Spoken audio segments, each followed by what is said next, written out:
Well, here I am at the Masonic Lodge, where today the Masonic Lodge itself is having another one of their big breakfasts.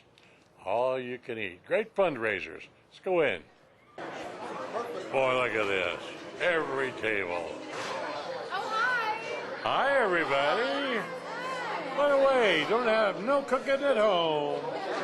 Get down here. Yeah. Here we go. This is a large room that the Masonic Lodge rents out at a very reasonable price. And it's really, really, really great. So these are fundraisers that they have, their big breakfast, in order to, like a Sarge there. Well, some guy standing in their way. Anyway, today, this is the first time, two compliments of Noel Blank. We're running cartoons with his dad, Mel Blank's voices, of course. This is so cool. Here's a guy that nobody knows. Hi, John. Good morning, Ron. How are you? And actually, this is our second time to do the cartoons with Noel. It's going to be a regular with us now. Is it really? Yep, every Saturday, courtesy of Noel Blank. We've got Looney Tunes, so folks can come in their jammies. And the kids. And watch cartoons with the kids. Yeah, kids earlier, I know. Oh, we got a lot of kids in here earlier, and we're going to be doing, our next breakfast will be December 5th, which is Breakfast with Santa. Oh, really? Right here, so Breakfast with Santa and cartoons as well. Also, like to point out, next week, and starting with the December 5th one, we're starting our Child ID program. This is a program that Masons have been adopting all over the country over the last 3 years, and it's a way to ID your children in the event they should go missing.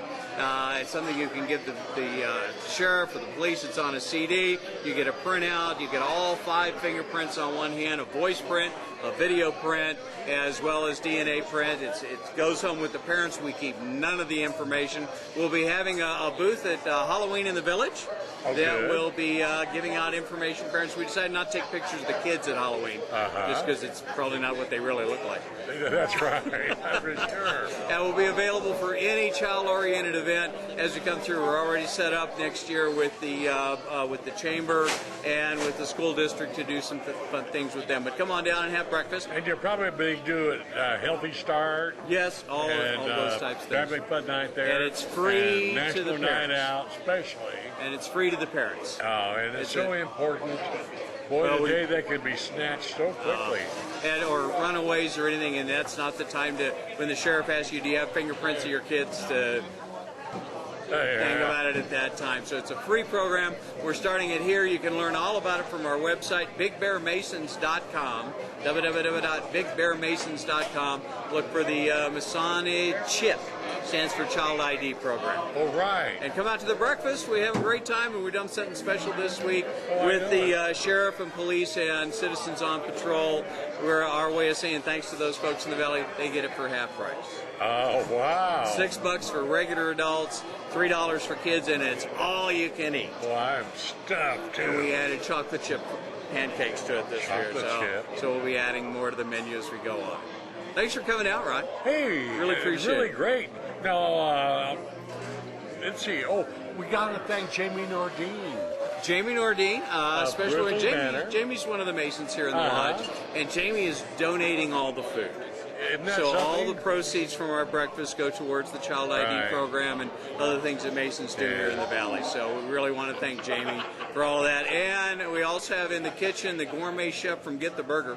Is one of our cooks, and Martin Gabrud, who cooks for the fire departments out in the Forest Service. So we got to come on down and have a great time. Well, this room is really great, and it's used by a lot of people. Yes, it is. It's a large room. Yep. And yet, we have a couple of church probably groups. the most reasonably rental price. Try to make it available to folks that need some space. I know it. That is great. I've got people to wait on. Okay, we'll see you. Thanks, John. Good morning.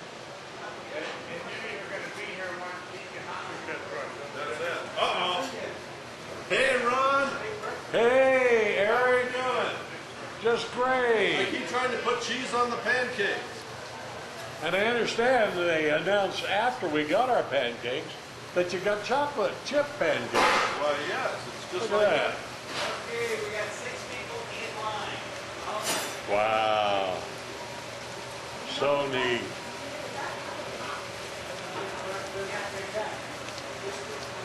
But you are so talented, from hamburgers to pancakes. It's kind of scary, isn't it? Well, it's all flippy. It's all in the wrist.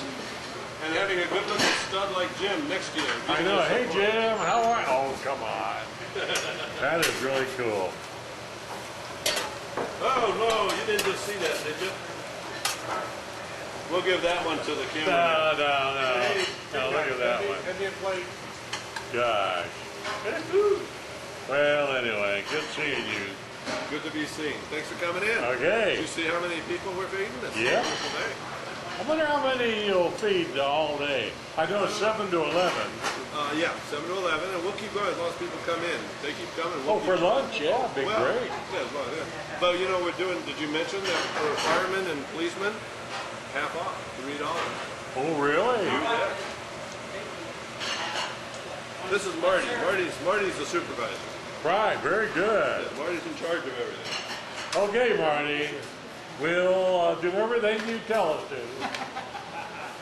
Well, I found Jim Wyatt here, who is a Mason, and this is a room that is very seldom seen because this is where they have all of their lodge work, and it's a beautiful, beautiful, beautiful room, and they have all the stations. There's looks like what, 4 stations, Jim? Well, there's actually 3. There's 3. There is no station in the north. Oh, okay. So this is the Masonic Lodge used to be up on Red Ant Hill, where the Big Bear Brewery is That's correct. now. That was our original lodge building. And that was done in about Built in 1925. 1925. Right. It was built for the Masonic Lodge. It was built by the original lodge when they were chartered by the Grand Lodge of California. Wow. When did they move here? Did they build this building just for the lodge? They did. Moved in here in 1968. Really? Terrific. The furniture in the lodge room that you see in the stations and other places, the altar, that furniture was all in the original lodge room on Red Ant Hill, and it was actually built, this furniture was built by Bill Knickerbocker. Really? The original lodge meetings, just before they finished that original lodge building, were held in the renovated upstairs or second floor of the carriage house at the Knickerbocker Mansion. Oh, right. Bill Knickerbocker was one of our charter members. He was our 3rd master of the lodge. A lot of people don't know the history of the Masonic Order, and pretty much the Masons. I mean, George Washington, our first president, was a Mason. Yes, he was. And most of Washington, D.C. was designed by Masons. That's what they say. That's what they say. 13 of the signers of the Declaration of Independence were Masons. Isn't that something? So it's not a secret organization. I mean, while they have closed meetings and ceremonies, they really do a lot.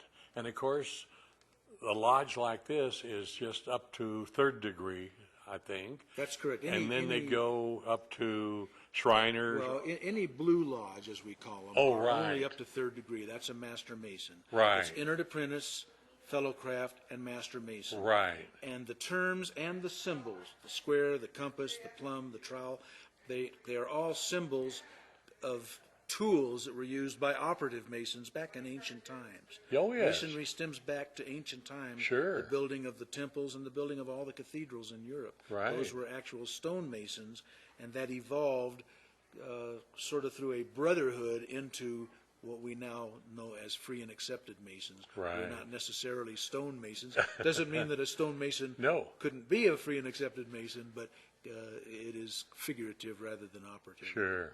We have a lot of buildings in Big Bear Lake. I think the latest being the Big Bear Lake Fire Department, where the Masons participate in the dedication of the building. Oftentimes, when a government building is erected in a city, the Masonic Lodge will be asked to lay the cornerstone. Right. And they have a ceremony.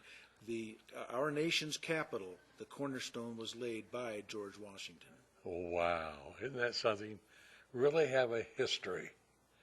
It goes way back. You bet. In fact, any city in the country, you'll find that the oldest fraternal organization you'll find in that city is the Masonic Lodge.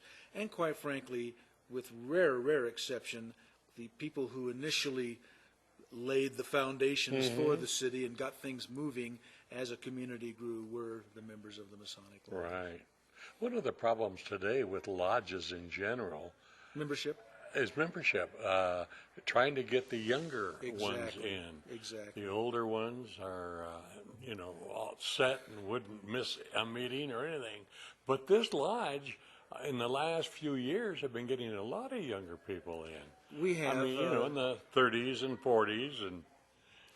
Yeah, when I was master in 2006, we brought 8 new members into the Did you lodge. really? Unfortunately, the few years after that, it's kind of waned, and we still have some of those who are still in the wings. In other words, we brought 8 new entered apprentice Masons in. Oh, sure. We passed 4 of them to fellowcraft, and 2 of them were raised as master Masons. Wow. That's Eric Schwartz and John Wells. Sure. They came in my year, and they are now master Masons. That's great. There's a bit of work involved, a lot of memory that's work, right. and it takes some time and some commitment. But it's not a religion by any means. It's a historical learning process about some very interesting history that goes back to ancient Right. times. It's very interesting. Now, if a person wants to be a Mason, do they apply or they have to be asked? No, as a matter of fact, we do not solicit membership into the Masonic Lodge. All right. It has to. One of our rules is that it be of a male of 18 years or older, own free will and accord. So we can explain what Masonry is. We can explain to a young fellow that he might be interested in Masonry. If they are interested, they want to pursue the degrees. They can pick up a petition, as we call it. Right here. We have them here in the lodge. Sure. You fill it out like you do any entry-level application form, and then there's a process, and then we invite them in to start their degree work. And average time, if the people really are diligent and our officers practice well and can put on the degrees, average time maybe 4 to 5 months, and a person can start from an entered apprentice Mason To be a master Mason. When you mention the shrine, all Shriners are Masons, but Yes. not all Masons are Shriners. Right. Once you have reached the Master Mason level in a local lodge such as this, you can go one of 2 directions to be eligible for the shrine. One is called the York Rite, and the other is called the Scottish Rite. Right. There is a little more religious significance, particularly in that in the York Rite, there is a strong identification with Christianity because it deals with the Knights Templar and the Christian Crusades. That's right. The Scottish Rite does not. Consequently, for instance, a person of the Jewish faith that comes into the Masonic Lodge would probably go Scottish Rite rather than right. York Rite. From either one of the top of those 2 positions, one is eligible to become a Shriner. Sure. And the shrine is a whole different ballgame. From appearance, you think that all the Shriners are playboys. I mean, they just a joke. But boy, they're children's hospitals. They do so much that they don't want credit for. That's absolutely true. But In fact, the shrine was started by a group of doctors. Really? Yes. Really? Well, we're learning history here. And the reason they developed the shrine is to create the children's hospital, the Shriners Children's Hospital, Right. for polio at the time, because polio Right. was a big plague at that time. Since that time, they concentrate on various crippling disablements, but also the burn units. Yes. The burn units. That's wonderful. It's a very it's quite a tear-jerking experience to visit the Shriners Hospital. Oh, I know. I've done it many times, and it's very moving. Very moving. We're very proud of that. Well, Jim, thanks so much for the history and for letting me do a look at the lodge room itself, My pleasure, Ron. which is really, really wonderful. I should point out that in the east, you're facing east right now. That is the master's station. That's the master of the lodge. Right. The next in command, so to speak, is the senior warden who sits in the west, Right. and then the junior warden who sits in the south. Right. Very Other good. officers are deacons, stewards, marshal. We have a secretary and a treasurer. And this is nice that you do the big breakfast too, because you have maintenance costs, here, and so you have these fundraisers because you really don't charge very much for room rental for that big room. No. And so this sort of supplements the building fund. It helps because there are costs to maintaining a building, especially one that's been here since 1968. I know, that's right. Thanks so much. We've been chatting pleasure. with Jim Wyatt, past master of the Masonic Lodge here. Thanks, Jim. You bet, Ron. Because the name isn't okay. Don't forget. Pretend like your birthday's today. Hi, Paula. When is your birthday? June 16th. It's your dad's birthday, so you're celebrating this Not year. Happy birthday. Oh, thank you. What's it going to come to eat here at the, the Mason breakfast is pretty good. I know it. Yeah, it's delicious. And the cocktails are this big. Oh, that's right. And they've got sausages and all kinds of wonderful I know things. And I can as much I'm as you can eat full. for $6. I had the big breakfast. Yes, I had 23 pancakes, so I'm full. Did you really? Yeah, I'm on my 24th, so I Very can get good. And, Well, happy birthday, okay, Noel. thank you. That's it for now, Ron. Yeah, thank you. Bye-bye. And there is his dad's cartoons up on there. Noel Blank, birthday boy today. Well, the crowd is still coming in. People are enjoying it. What a turnover. Started at 7 o'clock this morning and all the tables have been full. We only have one empty table, and that's it. Well, that's it from the Masonic Lodge, the big breakfast. As we enjoy it and watch cartoons, that concludes this segment here. Don't go away. I'll be back right after these messages.